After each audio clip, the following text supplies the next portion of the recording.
Just kind of hold them up, hold off. Okay. So basically, and put your hand in your lap. There we go. Now, when she looks at you in the face, immediately, boom, give it to her and say, watch. Watch.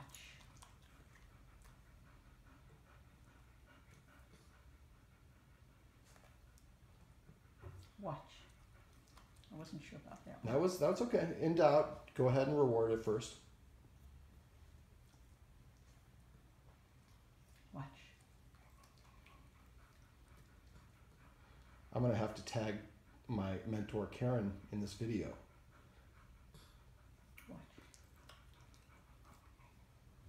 Again, this seems ridiculously easy and simple, but we have to establish it.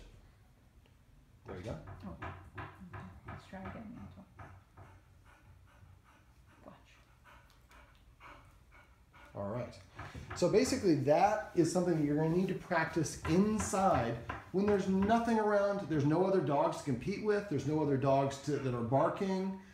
We make it as easy as possible to establish the behavior. Then what you're going to do is you're going to start making it more challenging by doing it with one of the other dogs in the room, but maybe like this on a leash so it can't participate, but in the room. So we kind of already stepped ahead to the next step. But we want to gradually start making the challenge a little bit more difficult. Now, one of the things you do would want to do is also eventually graduate towards the dog maintaining eye contact with you, or at least face contact with you for longer periods of time. And I'll talk to you about that off camera.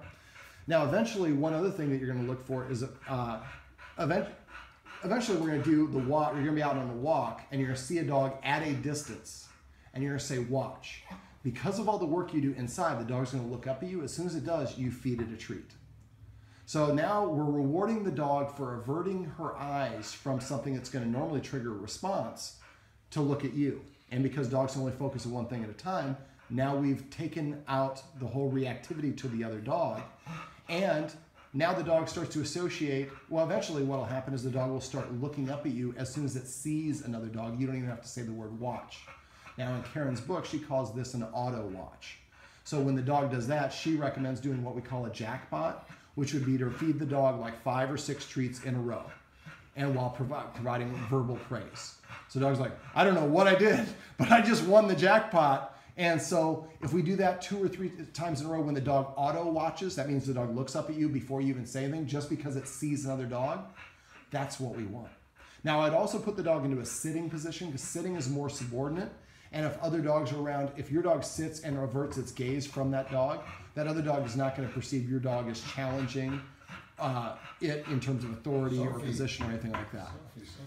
So this is basically going to be the technique that you're going to use. And again, it seems ridiculously simple, but we have to start out in an easy situation like this, and then we're going to gradually make it more and more challenging, and you're going to gradually ask the dog to wait and continue looking at you for longer and longer periods of time. But eventually you'll be able to go on a walk and you'll see another dog. She'll stop, sit, and turn to look up at you rather than reacting to the other dog. Right? Is that right, Yentle?